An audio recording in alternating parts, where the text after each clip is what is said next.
علامہ اقبال، میں عرض کر چکا ہوں کہ ان کی ابتدائی تعلیم میں اور خاندانی پس منظر کے اندر مذہبی اثرات بڑے گہرے تھے۔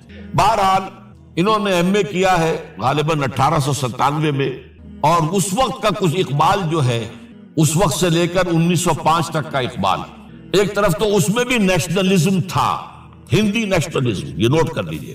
چنانچہ اسی دور کا اس کا ترانہ ہے، سارے جہاں سے اچھا ہندوستان ہمارا۔ آج بھی جو ہندوستان کا ریڈیو ہے اور ہندوستان میں حکومت کے زیر اہتمام اس ترانے کی جو ہے وہ بڑی سرپرستی ہوتی ہے، بہت اس کو جو ہے نشر کیا جاتا ہے، سارے جہاں سے اچھا ہندوستان ہمارا، ہم بلبلیں ہیں اس کی، وہ گلستاں ہمارا۔ بلکہ اس زمانے میں ایک ایسا شعر بھی انہوں نے کہا ہے جس کی کہ پھر شدید ترین نفی بعد میں ان کے اشعار سے ہوئی ہے۔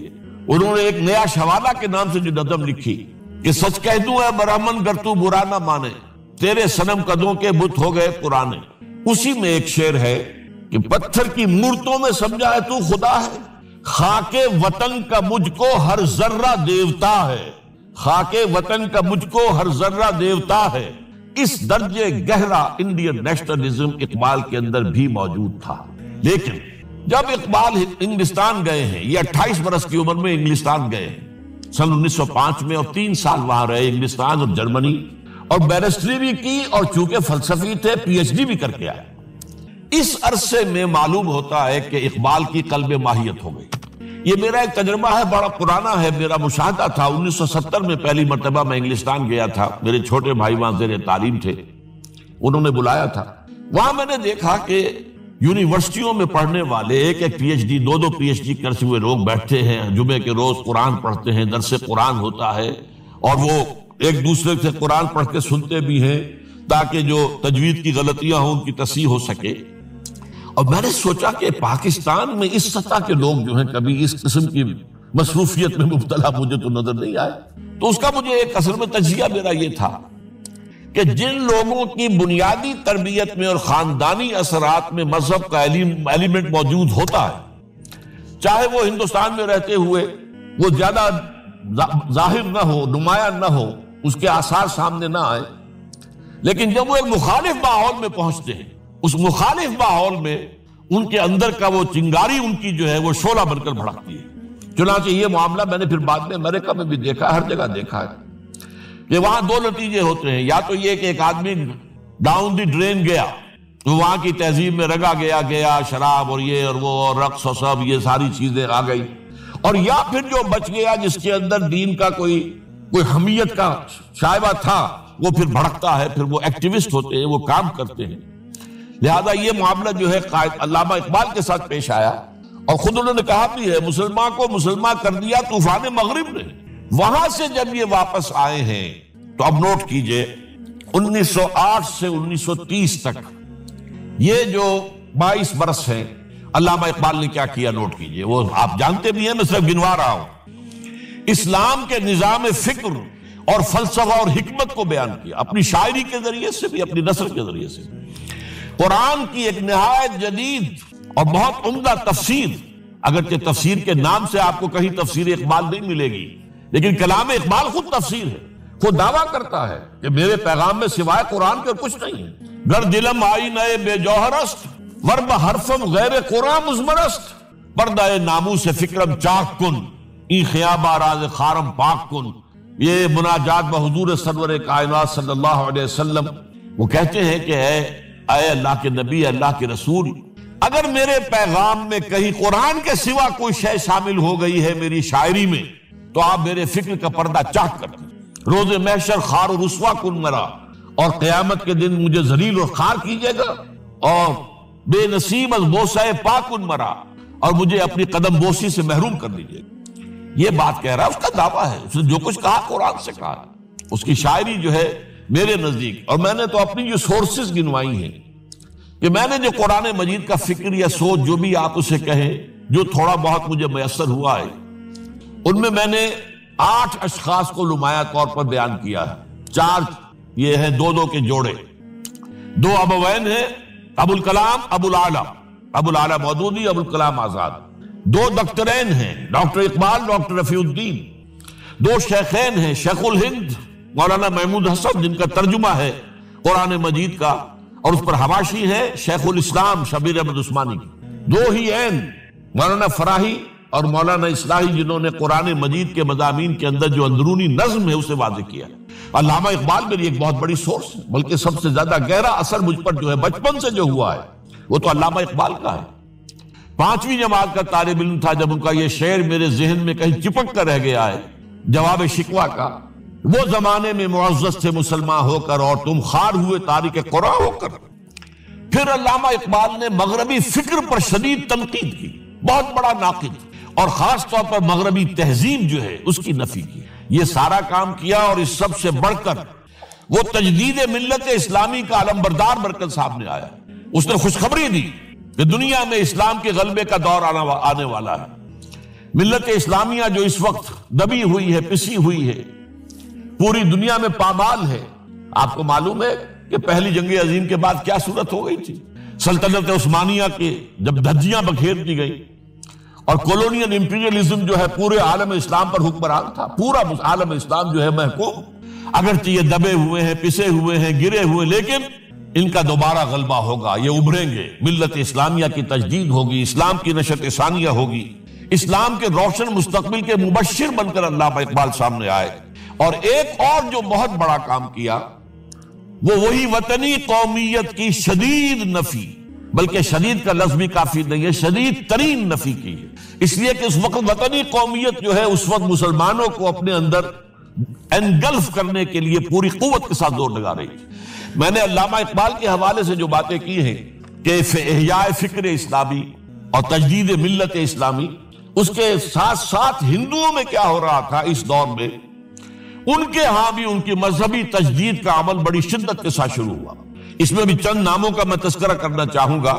بنکم چٹرجی، اس نے بندے ماترم کا یہ جو ترانہ ہے آج بھی بھارت کے اندر مجبور کیا جا رہا ہے مسلمانوں کو بھی کہ وہ بھی اسکولوں کے اندر یہ ترانہ پڑھیں، اور ابھی مسلمان رجسٹ کر رہے ہیں۔ اس میں وہ زمین کی بندگی، بھارت ماتا ہم تیرے بندے ہیں، اور یہ جو ہے ہندو رینائسنس کا ایک بہت بڑا جو ہے یوں سمجھیے کہ علمبردار۔ پھر دوسری شخصیت سامنے آئی، راجا رام موہن۔ یہ شخص بہت بڑا فاضل، بڑا عالم، 10 کے قریب زبانیں جو ہے ان کا ماہر، جس میں یورپینز بھی اور ایسٹرن بھی۔ پھر یہ کہ یہ مسلمانوں کا ہمدرد بن کر آیا۔ انگریز نے جب یہاں پر ان کے پادریوں نے تسلیس کی تلقین شروع کی ہے تو آئینہ توحید کے نام سے اس نے کتابچہ لکھا اس کی نفی کے لیے۔ اس حوالے سے یہ کچھ ایسی شخصیت بننے کی کوشش کر رہا تھا کہ مسلمان بھی اس کو قبول کریں، اور اس کے بعد پھر اس نے برہمو سماج کے نام سے ایک ادارہ قائم کیا۔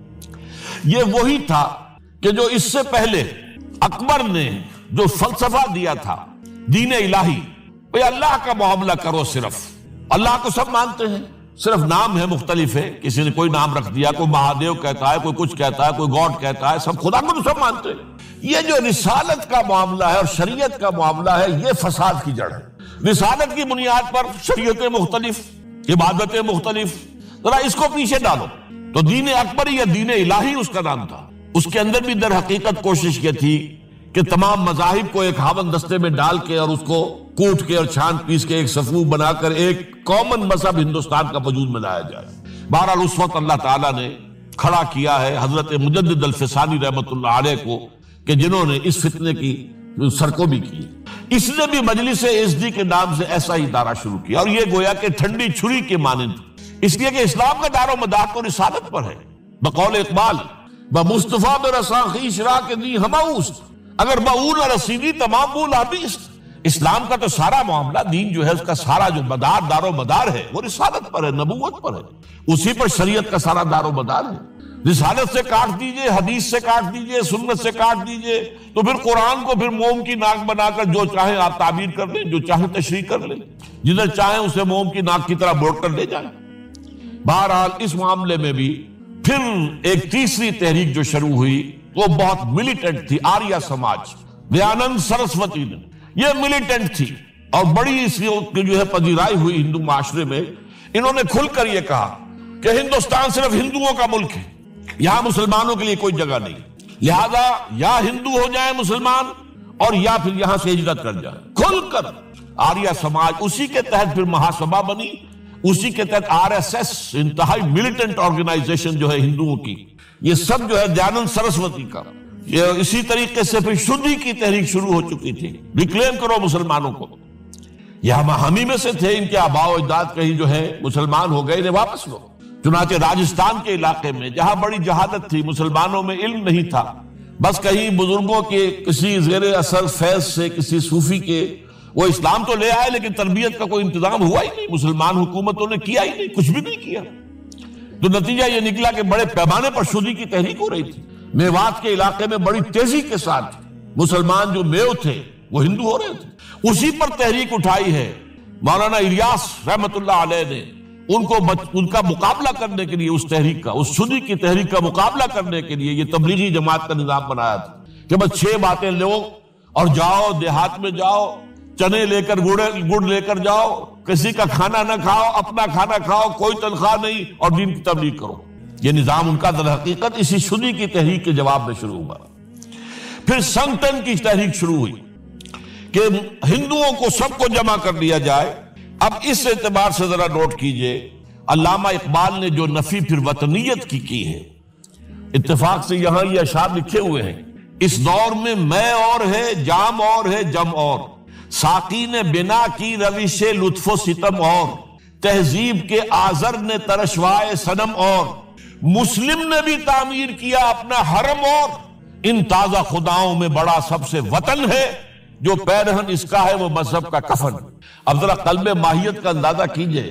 وہی شخص جو کہہ رہا تھا کہ خاک وطن کا مجھ کو ہر ذرہ دیوتا ہے، وہ آج اس وطن کو ایک سب سے بڑا بت قرار دے کر اور اس کا قلع قمع کرنے کے لیے کس قدر زوردار الفاظ جو ہے. اور یہی دوسری طرف یہ بت کہ تراشیدہ تہذیب نوی ہے. یہ جو نیشن سٹیٹ کا تصور ہے، یہ 18ویں صدی سے یورپ میں شروع ہوا. نیشن سٹیٹ، ایک ملک میں رہنے والے سب شہری ہیں، برابر ہیں، اور ان کے اندر مذہب کا اختلاف ہو، یہ اس کا کوئی حیثیت نہیں. مذہب تو پرائیویٹ معاملہ ہے، ہاں جو سرکاری سطح پر ہوگا معاملہ، اجتماعی معاملات جو ہے وہ کسی مذہب سے طے نہیں ہوں گے. یہ نیشن سٹیٹ کا تصور. یہ بت کہ تراشیدہ تہذیب نوی ہے، غارت گرے کاشانہ دین نبوی ہے، بازو تیرا توحید کی قوت سے قوی ہے، اسلام تیرا دیس ہے تو مصطفی ہے، نہ زارہ دیری نہ زمانے کو دکھا دے، اے مصطفی خاک میں اس بت کو ملا. اس سے بھی زیادہ مجھے ملا ہے ایک ان کے قطعہ جو ہے، منزل راہ رواں دور بھی دشوار بھی ہے، کوئی اس قافلے میں قافلہ سالار بھی ہے، بڑھ کے خیبر سے ہے یہ مارکہ دین و وطن. خیبر، غزوہ خیبر سے کہیں بڑھ کر یہ دین و وطن کا مارکہ کہ ہمارے نزدیک ہماری قومیت کی بنیاد ہمارا دین. آج دنیا یہ کہتی ہے کہ قومیت کی بنیاد وطن ہے. یہ جو مارکہ دین و وطن ہے، بڑھ کے خیبر سے ہے یہ مارکہ دین و وطن. اس زمانے میں کوئی حیدر کرار بھی ہے. تو واقعہ یہ ہے کہ علامہ اقبال نے اس سلسلے میں وہ رول بھی پلے کیا کہ جو حضرت مجدد الفسانی رحمت اللہ علیہ نے دین اکبری کا قلع قمع کرنے میں ادا کیا تھا، اور اس میں کوئی شک نہیں ہے. اس اعتبار سے میں کہا کرتا ہوں کہ حضرت مجدد الفسانی کے بروز کی حیثیت رکھتے ہیں علامہ اقبال، اور ان کو جو گہری نسبت تھی. حاضر ہوا میں شیخ مجدد کی لحد پر، وہ خاک کے ہے زیر فلک مطلع انوار، گردن نہ جھکی جس کی جہانگیر کے آگے، جس کے نفس گرم سے ہے گرمی احرار، وہ ہند میں سرمایہ ملت کا نگہباں، وہ ہند میں سرمایہ ملت کا نگہباں. ملت کا سرمایہ تو سارا کا سارا جو ہے ایمان پر رسالت سے. آپ حضرت مجدد الفسانی کے خطوط پڑھیے، سب سے زیادہ زور اطاعت رسول، اطاعت رسول، اطاعت رسول، اطاعت رسول. جس کی جڑ کاٹنے کی کوشش کی تھی دین الہی کے ذریعے سے اکبر نے، اس کو دوبارہ مستحکم کیا ہے وہ مجدد الفسانی رحمت اللہ علیہ. اب آئیے 1930 کا ماہ دسمبر. اس میں ایک بات ہم دیکھ چکے، محمد علی جناح ہندوستان کی سیاست سے مایوس ہو کر ملک چھوڑ کر انگلستان میں جا کر آباد ہو چکے. اور اس ضمن میں ایک واقعہ میں آپ کو سنا دوں. ایس ایم اکرام صاحب کا نام بہت سے حضرات کے علم میں ہوگا. ان کی 3 کتابیں جو ہیں بڑی مارکت الآراء ہیں. آب کوثر، موج کوثر، روض کوثر. ادارہ ثقافت اسلامیہ کے ڈائریکٹر رہے بہت عرصے تک، بہت پڑھے لکھے آدمی تھے. وہ آکسفورڈ میں پڑھتے تھے اس زمانے میں. وہ لندن گئے، انہوں نے محمد علی جناح صاحب سے ملاقات کی اور کہا کہ آپ کیوں چھوڑ کر آ گئے ہندوستان کے مسلمانوں کو آپ کی رہنمائی کی ضرورت ہے. تو جواب جو تھا محمد علی جناح کا وہ نوٹ کرنے کے قابل ہے. ہندوز آر انکوریجیبل، یہ ہے جو نتیجہ نکالا تھا محمد علی جناح نے. یوں سمجھئے کہ 24 برس کی محنت شاقہ کہ کوئی اتحاد کا فارمولہ طے ہو جائے، کوئی بنیاد ہو جائے، کوئی ہمارے مابین متفق علیہ اسکیم طے بن جائے، لیکن جس درجے مایوس ہوا ہے شخص. ہندوز آر انکوریجیبل، یہ ناقابل اصلاح ہے. اور مسلمانوں کا حال یہ ہے کہ ان کا ایک لیڈر جو بات مجھ سے کرتا ہے صبح کو وہ شام کو ڈپٹی کمشنر کو بتا دیتا ہے. تو اب میں ایسی قوم کی رہنمائی کیسے کروں؟ تو یہ میں نے آپ کو یہ واقعہ بھی سنا دیا کہ وہ مایوسی کا عالم کیا تھا. لیکن اب جو ہے 1930 میں جبکہ مسلم انڈیا کا ایک سورج تو غروب ہو گیا تھا، مغرب میں جا کر بیٹھ گیا، مغرب میں سورج غروب ہوتا ہے، ایم اے جناح تو وہاں بیٹھ گئے. ایک سورج اب طلوع ہوا ہے مسلم لیگ کے پلیٹ فارم پر، یہ ہے علامہ اقبال. 1930 کا جو ان کا خطبہ ہے الہ آباد کا وہ بہت اہم، بہت اہم، بہت اہم. ایک تو یہ کہ انہوں نے اپنی شاعری کے ذریعے سے وطنیت کی جو نفی کی تھی اور مسلم قومیت کا جو اس بات کیا تھا اسے ایک فلسفیانہ انداز میں سوشیولوجی عمرانیات کے مسلمہ اصولوں کی روشنی میں جس طریقے سے مدلل بیان کیا ہے، اس اعتبار سے وہ ایک بہت قیمتی دستاویز ہے. لیکن اس کے ساتھ ہی انہوں نے ایک تجویز پیش کی، وہ اور یوں بھی کہیے کہ ایک پیشن گوئی کی. وہ پیشن گوئی یہ تھی کہ ہندوستان کے شمال مغرب میں ایک مسلمان ریاست قائم ہوگی، اور پھر یہ بھی کہا میں مطالبہ کرتا ہوں کہ وہ قائم ہو. البتہ اس میں بعض لوگ جو ہیں اس پر یہ تنقید کرتے ہیں کہ علامہ اقبال نے تو یہ کہا تھا I would like to see the Punjab, the Northwest Frontier Province, Sindh and Balochistan amalgamated into a single state. Self-government within the British Empire or without the British Empire. The formation of a consolidated Northwest Indian Muslim state appears to me to be the final destiny of the Muslims, at least of Northwest India. اس پہ اعتراض یہ کیا جاتا ہے کہ علامہ اقبال نے تو ہندوستان کے اندر برطانیہ کے حکومت کے اندر کے لیے تجویز دی تھی، لیکن یہ بات غلط ہے. اصل میں نوٹ یہ کیجئے کہ 1930 تک تو اس کا کوئی امکان ہی نظر نہیں آتا تھا کہ انگریز ہندوستان چھوڑ کے چلا جائے گا. تو اس وقت کے لیے ان کی تجویز یہ تھی کہ ہندوستان میں ایک صوبہ بنا دیا جائے، یہ آج کا پاکستان، یا یوں سمجھیے کہ جو کچھ عرصے پہلے 1 یونٹ بنا تھا. برٹش انڈیا میں بھی یہ 1 یونٹ کی حیثیت سے ایک سٹیٹ بن جائے تاکہ اس علاقے میں مسلمانوں کے اندر جو کچھ قومیتی کچھ تھوڑا تھوڑا فرق ہے، کلچر کا فرق ہے، کچھ ان طرح کی چیزیں، زبانوں کا فرق ہے، تو یہ جو ہے مل جل کر ان کے اندر ایک قوم کا تصور جو ہے باقاعدہ پیدا ہو جائے. اسی لیے وہ کہتے ہیں I demand the formation of a consolidated Muslim state in the best interest of India and Islam. اب اس میں وہ بات یہ کہتے ہیں کہ for Islam it will be an opportunity to rid itself of the stamp that Arabian imperialism was forced to give it, to mobilize its laws, its education, its culture, and to bring them into closer contact with its own original spirit and with the spirit of the modern time. وہ کہتے ہیں کہ اگر ایسا ہو گیا، ایک تو یہ کہ ڈیسٹنی ہے، ہوگا رہے گا، شمال مغربی ہند کے اندر ایک مسلمان ریاست قائم ہو کر رہے گی. اب یہ پروفیسی بھی تھی، پیشن گوئی، اور یہ بھی کہ میں مطالبہ کرتا ہوں، ایک تجویز بھی تھی. لیکن اس کا جو اصل عنصر ہے جو میرے نزدیک جو انقلابی حصہ ہے، جہاں تک ہندوستان کی جو تقسیم کا معاملہ ہے، یہ اور بھی بہت سے لوگوں کی طرف سے یہ باتیں آتی رہی تھی. میرے پاس یہاں پہ 14 نام لکھے ہوئے ہیں جنہوں نے ہندوستان کی تقسیم کا تذکرہ کیا. لیکن جس انداز میں، جس پلیٹ فارم پر آل انڈیا مسلم لیگ کا جو اینول سیشن ہے اور اس میں صدر کی حیثیت سے خطبہ دے رہا ایک شخص، تو یہ حیثیت جو ہے یہ بہت نمایاں، اور اس میں جس انداز میں بات کہی گئی ہے اس میں جو ایک پازیٹیو عنصر ہے. اگر ایسا ہو گیا، ایک نارتھ ویسٹ آف انڈیا میں مسلمان ریاست قائم ہو گئی، تو ہمیں ایک موقع مل جائے گا کہ عرب امپیریلزم، اب نوٹ کیجئے عرب امپیریلزم سے مراد کیا ہے؟ عربوں کا دور ملوکیت. اس سے پہلا کیا تھا؟ خلافت راشدہ، اصل اسلام. دور بنو امیہ تو اصل اسلام نہیں تھا، حکومتی سطح پر تو بالکل اسلام نہیں تھا. وہی دور ہے جس میں کہ سانحہ کربلا ہوا ہے، واقعہ حرہ ہوا ہے، ظلم کی انتہا ہوئی ہے، سینکڑوں تابعین کو حجاج ابن یوسف نے شہید کیا ہے. اس کو حدیث کے اندر بھی کہا گیا ہے ملکن اعظم کاٹ کھانے والی ملوکیت. اس کے بعد جو ہے دور آیا ہے بنو عباس کا، وہ محل بنے ہیں شاندار، جو ہے جو بھی بادشاہوں کے ہاں ہوتا تھا وہ سارا کا سارا معاملہ آیا ہے. تو اب دنیا اسلام کو ان کے آئینے میں دیکھتی ہے، وہ سمجھتی ہے یہ اسلام ہے، لہذا اس میں تو کوئی شے ایسی نہیں ہے جو اٹریکٹ کر سکے، جو کسی قوم کو اسلام کی طرف جو ہے وہ کھینچ سکے. تو یہ جو امپریشن ہے جو کہ اس دور ملوک کی عرب امپیریلزم کا لفظ استعمال کیا ہے، اسلام کے چہرے پر جو بدنما داغ اور دھبے آ گئے ہیں، انہیں ہٹا کر وہ جو اس کی اوریجنل پیورٹی ہے، اور ظاہر بات ہے کہ دور ملوکیت سے پہلے خلافت راشدہ، تو گویا کہ اس میں اگرچہ نام خلافت راشدہ کا نہیں لیا گیا ہے، لیکن یہ ہے کہ بات مراد وہی ہے. لیکن اور اس میں بھی جو بڑی حکیمانہ بات ہے کہ ہم اس کو bring them into closer contact with its own original spirit، جو اصل اسلام کی اصل روح ہے، and with the spirit of the modern times، اس زمانے کے جو تقاضے ہیں ان کے مطابق اجتہاد کے دروازے کو کھول کر اور ہم ایک ایسا نظام جو ہے وہ یہاں پر قائم کریں.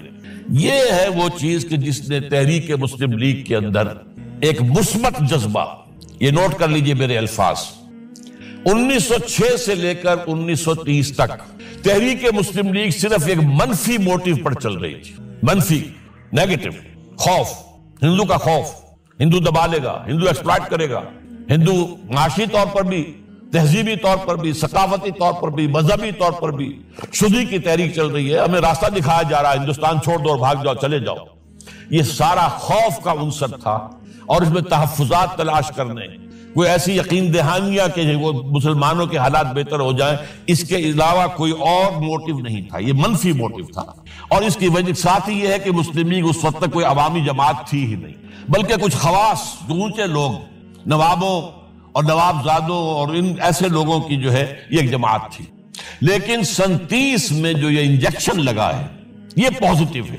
اس کی مثال میں دیا کرتا ہوں کہ کوئی مریض پڑا ہوا اپنے بیڈ پر اور گلوکوز کی بوتل لگی ہوئی ہے اور ایک ٹیوب چل رہی ہے، تو اس کے اندر ہی کوئی اب انجیکشن لگانا ہے تو اس ٹیوب میں لگا دیتے ہیں، ایسا نہ ہو کہ کوئی اور پرک دینی پڑے مریض کو اور اسے تکلیف ہو. تو گویا کہ مسلم لیگ کا جو بھی وہ ایک نظام تھا اس میں ایک انجیکشن لگایا ہے علامہ اقبال نے 1930 کے خطبے میں. اگلی بات، اس کے بعد یہی انجیکشن علامہ اقبال نے لندن میں مسٹر محمد علی جناح کے ذہن و فکر میں لگایا ہے. اس کا واقعہ کیا ہے؟ 3 گول میز کانفرنسیں ہوئی تھی، پہلی اور دوسری میں محمد علی جناح بھی شریک تھے، تیسری 1932 میں ہوئی، اب وہ شریک نہیں ہوئے، اس لیے کہ وہ سیاست چھوڑ چکے تھے، وہ تو سیاست کو خیر بات کہہ کر اب پریکٹس کر رہے تھے. لیکن علامہ اقبال اس میں گئے تھے، وہاں موقع ملا، قریبی ملاقاتیں ہوئیں، گفتگویں ہوئیں، اور ان ملاقاتوں کے نتیجے میں یہی انجیکشن علامہ اقبال نے محمد علی جناح کے ذہن اور فکر کے اندر لگایا ہے کہ بات کرو اسلام کے احیاء کی، وہ چیز کہ جو مسلمانوں کے جذبات کے اندر گرمی پیدا کرے، حرارت پیدا کرے. اس حوالے سے یہ جو انجیکشن لگایا گیا ہے، اسی سے پھر یہ کہ ان کے مزاج کے اندر ایک تبدیلی آئی. کچھ اور لوگوں نے بھی انہیں کہا ہوا تھا، لیکن یہ کہ خاص طور پر یہ بات اقبال کی تھی جس کی اپنی ایک حیثیت تھی. بہرحال 1934 میں ایم اے جناح واپس آ گئے، پھر انہیں مسلم لیگ کا تا حیات صدر بنا دیا گیا، پھر انہوں نے مسلم لیگ کو سنبھالا ذرا. لیکن 1936 کے الیکشن جو آئے یہاں پر، اس میں کانگریس پوری اوور ویلمنگ میجورٹی سے جیت گئی. ابھی محمد علی جناح کو موقع ملا ہی نہیں تھا کہ ابھی مسلم لیگ کو سنبھال سکتے ہیں.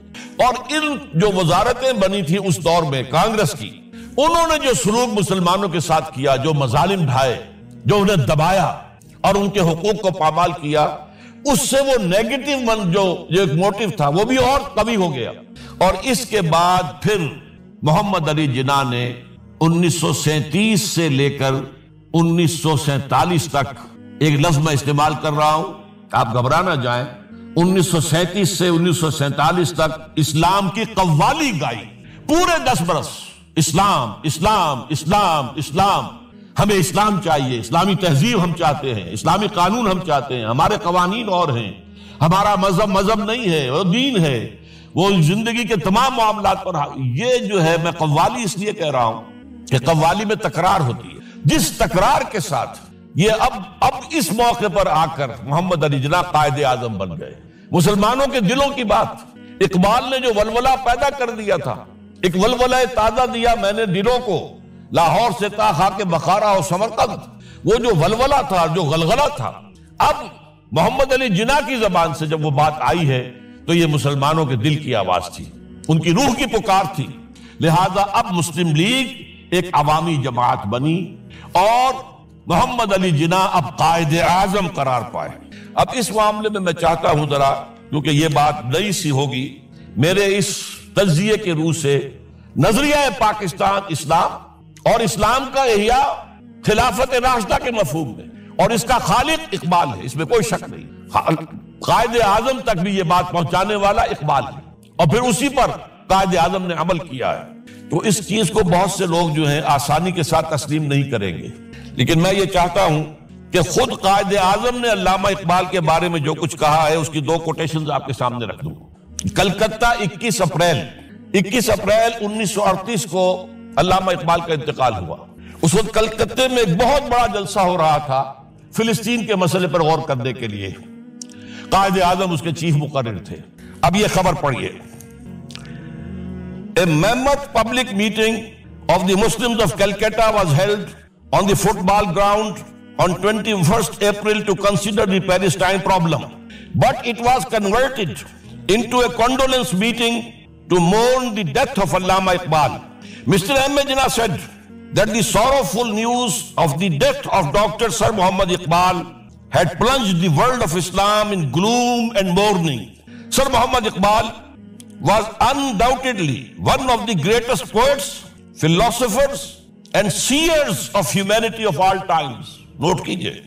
One of the greatest poets, philosophers and seers, جن کو کہ مستقبل کو دیکھنے کی صلاحیت ہوتی ہے، جن کی نگاہ گاہ میری نگاہ تیز چیر گئی دل وجود، جس کے بنا پر آب روانے کبیر تیرے کنارے کوئی دیکھ رہا ہے کسی اور زمانے کے خواب. یہ علامہ اقبال نے جو کچھ دیکھا تھا اسلام کے مستقبل کے بارے میں. He took a prominent part in the politics of country and in the intellectual and cultural reconstruction of the Islamic world. His contribution to the literature and thought of the world will live forever. اب آخری جملہ سنیے غور سے. To me, he was a personal friend, number 1, philosopher, number 2, and guide, number 3, and as such the main source of my inspiration and spiritual support. کوئی شک اس کے بعد رہ جاتا ہے؟ اور یہ الفاظ کون کہہ رہا ہے؟ یہ محمد علی جناح ہے. لفاظ آدمی نہیں ہے وہ کوئی شعلہ بیان خطیب جو الفاظ جو ہیں اس کے ابار لگا دے نہیں، جو ایک ایک لفظ وکیل، بہت بڑا وکیل، ایک ایک لفظ جو ہے تول کر بولنے والا، انہیں کیا قرار دیا؟ خود تسلیم کیا. دوسرا میں اور دے رہا ہوں، یہ سن 40 میں اقبال ڈے منایا گیا تھا. اب اس میں کیا کہتے ہیں Quaid Azam? If I live to see the ideal of a Muslim state being achieved in India, and I were then offered to make a choice between the works of Iqbal and the rulership of the Muslim state, I would prefer the former. اگر ہم کامیاب ہو جاتے ہیں کہ اسلامی ریاست قائم کرنے میں، مسلمان ریاست قائم کرنے میں، اور اس کے بعد میرے سامنے چوائس رکھا جاتا ہے کہ یا تو علامہ اقبال کا کلام لے لو اور یا حکومت کے سربراہ بن جاؤ، تو میں علامہ اقبال کے کلام کو ترجیح دوں گا. اور سنیے. Continuing, Mr. Jinnah said that in April 1936 he thought of transforming the Muslim League, which was then only an academic institution, into a parliament of the Muslims of India. From that time to the end of his life, he continued. Iqbal stood like a rock by him. Iqbal, Mr. Jinnah said, was not only a great poet who had permanent place in the history of the world's best literature. He was a dynamic personality who during his lifetime made the greatest contribution towards rousing and developing of Muslim national consciousness. اب اس کے بعد جو ہے نظریہ پاکستان کیا تھا اور اس کا خالق کون تھا، اس کو اچھی طرح سمجھ لیجیے.